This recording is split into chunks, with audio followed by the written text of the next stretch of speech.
গতকাল হালিশহরে নিহত তৃণমূল কর্মীর পরিবারের সঙ্গে দেখা করতে গিয়েছিলেন রাজ্যের প্রাক্তন মুখ্যমন্ত্রী মমতা বন্দ্যোপাধ্যায়।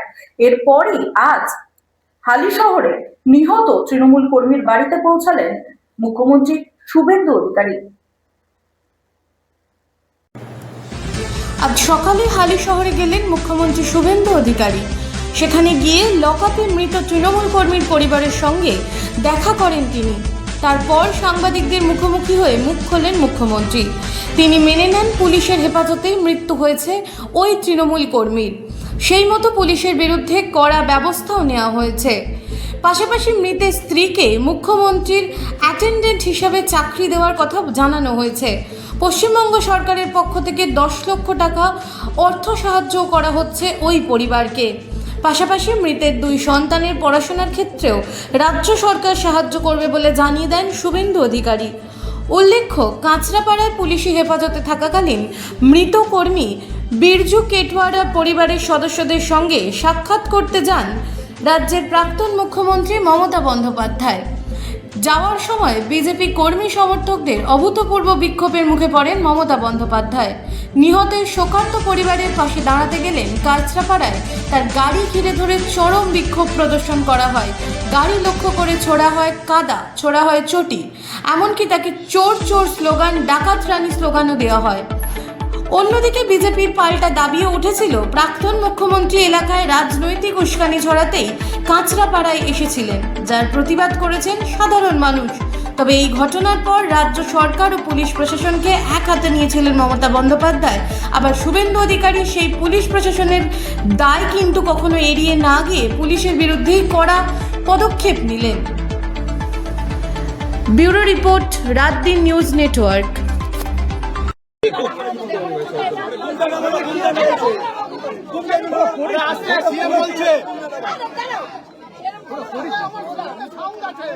সিএম বলছে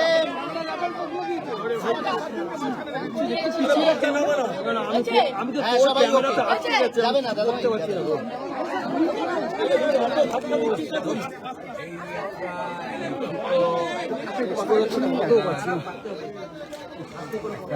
চিঠি আমাকে ভিক্টিমের ওয়াইফ,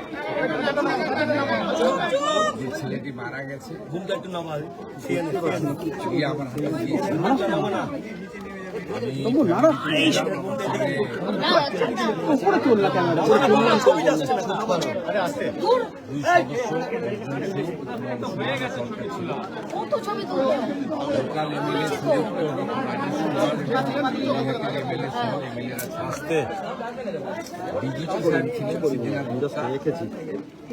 ম্যাডাম ছিলেন, সরকারের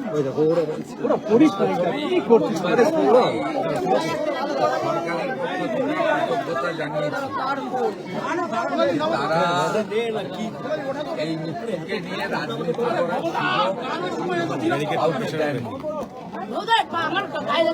গতকাল প্রাক্তন মুখ্যমন্ত্রী এসেছিলেন, আমাকে বলছেন প্রাক্তন মুখ্যমন্ত্রী এসেছিলেন, সেখানেও ওনারা বাড়ির লোকেরা দেখা তো করেনি। ওনার দাদা শুধু বলেছিলেন যে আমি বিচার চাই, বিচার দিতে পারবে লোকাল প্রশাসন, অর্থাৎ তিনি পুলিশ এবং রাজ্য প্রশাসনের উপর আস্থা রেখেছেন। এটা একটা বড় পাওনা। পশ্চিমবঙ্গের রাজনীতিতে বিভিন্নভাবে, ধরুন কোথাও পুলিশের গুলি চালনাতে, সেখানে পুলিশের দোষ বা অন্য কার দোষ আমি জানি না, রাজনৈতিক সংঘর্ষে, বোমাবাজি, বন্দুকবাজি, সংগঠিত রাজনৈতিক সন্ত্রাস এবং হেফাজতে বা রাজনৈতিক হেফাজতে অনেককে রাজনৈতিকভাবে তুলে নিয়ে গিয়েও খুন করা হয়েছে, এমন অনেক উদাহরণ রয়েছে এই পশ্চিমবঙ্গে। কিন্তু আপনারা,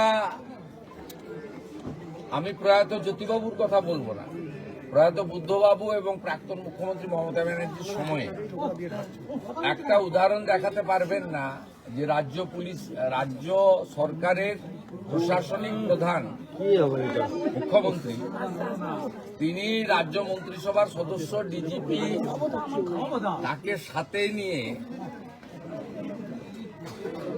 রাজনৈতিক ভিন্নমত পোষণ করা লোকের বাড়িতে এসেছেন। তার বক্তব্য শুনে তাকে সরকারের যে কর্তব্য সেটা পালন করার জন্য এই উদাহরণ আপনি পাবেন না, যেটা আমাদের সরকারের সময় আপনারা দেখতে পাচ্ছেন। পরিবারও কমপ্লিটলি তৃণমূল পরিবার, ওর মিসেস কাউন্সিলর, তারাও বর্তমান সরকার এবং পুলিশ প্রশাসনের উপরে হায়ার লেভেলের উপর, লোকাল পুলিশের উপর ওদের অভিযোগ আছে। সিপি ডিজিপির উপরে, ডিএম এর উপরে, চিফ মিনিস্টারের উপরে, লোকাল এমএলএ এর উপরে কনফিডেন্স রেখেছে। এটা আমাদের বড় পাওয়া। ওনার পরিবার আমার কাছে দুটো জিনিস চেয়েছেন। বলেছেন পুলিশের হেফাজতে মারা গেছে এবং আমরা জেনেছি শারীরিক অত্যাচার হয়েছে। আপনাকে দোষী পুলিশদের বিরুদ্ধে কঠোর ব্যবস্থা নিতে হবে। দ্বিতীয়, উনি বলেছেন দুটো বাচ্চা আছে, উনি আর্নিং মেম্বার ছিলেন, এদের পড়াবো কি করে, আমি খাবো কি? আপনাকে আমার ভবিষ্যতের দায়িত্ব নিতে হবে, বাচ্চাদের পড়ানো। তৃতীয়টা উনি বলেননি, আমরা করেছি। আমি ওনাদেরকে যেটা বলেছি সেটা আপনাদের বললাম, যে পুলিশের লকআপে বা হেফাজতে মারা গেছে, এটা তো দিনের আলোর মতো সত্যি। কতটা শারীরিক অত্যাচারে মারা গেছে বা কিভাবে মারা গেছে এটা আমি বা ডিজিপি সাহেব বলতে পারবো না। 3 জন ডাক্তারের নেতৃত্বে যে পোস্টমর্টম হয়েছে ভিডিওগ্রাফি দেখে, তাদের রিপোর্ট যতক্ষণ না পুলিশ আইও কালেক্ট করছে ততক্ষণ এটাতে কনক্লুশনে আসা যাবে না যে পুলিশের গাফিলতি প্রমাণিত, কারণ তাদের কাস্টডিতে মারা গেছে। এবারে কতটা কি অত্যাচার করেছে ইন ডিটেলস পিএম রিপোর্টে পাওয়া যাবে। আমরা প্রাথমিকভাবে থানার আইসি কে ক্লোজ করছি পুলিশ লাইনে, আর আইও ইনভেস্টিগেটিং অফিসার তাকে সাসপেন্ড করছি। ম্যাজিস্ট্রিয়াল ইনকোয়ারি এক্ষেত্রে প্রোটোকল ম্যান্ডেটারি। সাধারণত ডেপুটি ম্যাজিস্ট্রেট লেভেলে বা এসডিও লেভেলে ইনকোয়ারি হয়। আমরা এক্ষেত্রে ঘটনার গুরুত্ব অনুভব করে এবং পরিবারের দাবি মেনে উত্তর 24 পরগনা জেলা শাসক মহোদয়াকে ম্যাজিস্ট্রিয়াল ইনকোয়ারি করার জন্য দায়িত্ব দিচ্ছি। চিফ সেক্রেটারি বিকালের মধ্যে তার নোটিফিকেশন বের করে দেবেন, অফিসিয়াল অর্ডার বের করে দেবেন, আমি ফিরে গিয়েই করে দেবো ফাইলে সই। সেকেন্ড হচ্ছে ওর পরিবারকে আমি হোম মিনিস্টার, বছরে 3টে অ্যাটেন্ডেন্ট পাই। আমি ওর স্ত্রীকে আমার অ্যাটেন্ডেন্ট হিসেবে চাকরি দিলাম। উনি শোক কাটিয়ে ওঠার পরে লোকাল থানার সঙ্গে অ্যাটাচ থাকবেন এবং 12 মাস 15,000 টাকা করে এরা পায় অ্যাটেন্ডেন্ট। 12 মাস কমপ্লিট হলে গ্রুপ ডিতে পার্মানেন্ট হয়ে যায়, কারণ বাকি চাকরি তো পরীক্ষা দিয়ে হয়, আমরা তো ভাবে চাকরি দিতে পারি না। C agreed. আমরা থার্ড যেটা বলেছি যে মৃত্যু অর্থ দিয়ে হয় না, কিন্তু সব প্রদেশেরই সরকার, কেন্দ্রের সরকার একটা দায়িত্ব থাকে। এই জন্য CM relief fund, PM relief fund, এই জন্যই ডিজাস্টার ম্যানেজমেন্ট ফান্ড, এই জন্যই থাকে, ব্যবস্থা থাকে সরকারের। ওরা আমাদের কাছে অর্থ চায়নি, কিন্তু আমি চিফ মিনিস্টার রিলিফ ফান্ড থেকে 10 লক্ষ টাকার একটি চেক আপনার মিসেসকে দিয়েছি। যেটা আপনাকে নিতে হবে না, আপনাকে একটা চাকরি, ছোট চাকরি হলেও দিলাম আমরা।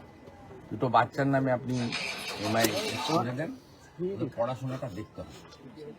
আর পোস্টমর্টম রিপোর্টে যা আসবে এবং ডিস্ট্রিক্ট ম্যাজিস্ট্রেটের নেতৃত্বে ম্যাজিস্ট্রিয়াল ইনকোয়ারিতে যা রেকমেন্ডেশন দেবে তার ভিত্তিতে পরবর্তী পদক্ষেপ আমরা মেনে চলব।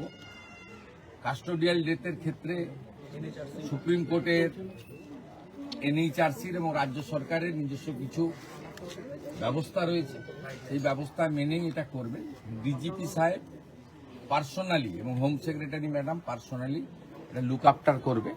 ও আমাকে রিপোর্ট দেবে এবং এমএলএ এবং সিপি প্রপারলি লোকাল ফ্যামিলিকে ইনফর্ম করতে থাকবে যে সরকারের ইনভেস্টিগেশন এবং তার অ্যাকশনের প্রসিডিওরটা কি। গতকাল মমতা ব্যানার্জি এসেছিলেন, বিভিন্ন অভিযোগ করেছে। তিনি অভিযোগ করছিলেন তাকে নাকি মারার চেষ্টা হয়েছে ইত্যাদি ইত্যাদি কিছু আমি আপনাকে প্রথমত বলি, উনি প্রাক্তন মুখ্যমন্ত্রী এবং একজন বিশিষ্ট রাজনৈতিক নেতা বা নেত্রী হিসাবে প্রোটোকল পান, জেট প্লাস নিরাপত্তা। আমাদের সরকার আসার পরে উনার নিরাপত্তা তুলে নেওয়া হয়নি। উনি যেখানে খুশি যেতে পারেন, যেখানে পুলিশ মনে করে বা 163 থাকে সেখানে রেস্ট্রেন করা হয়। যদিও আমার এই 3 মাস সময়কালে বাড়িপুরে 163 ছিল, যে 4 জনকে অ্যালাউ করা হয়েছে, তো আমাকে 104 বার হাইকোর্টে যেতে হয়েছে। উনি সব জ্ঞান না দিলেই ভালো। উনাকে আমি পরামর্শ দিতে পারি না, বয়সে বড়, মুখ্যমন্ত্রী হিসেবে অনুরোধ করব, আপনি প্রপারলি ডাইরেক্টর অফ সিকিউরিটিকে,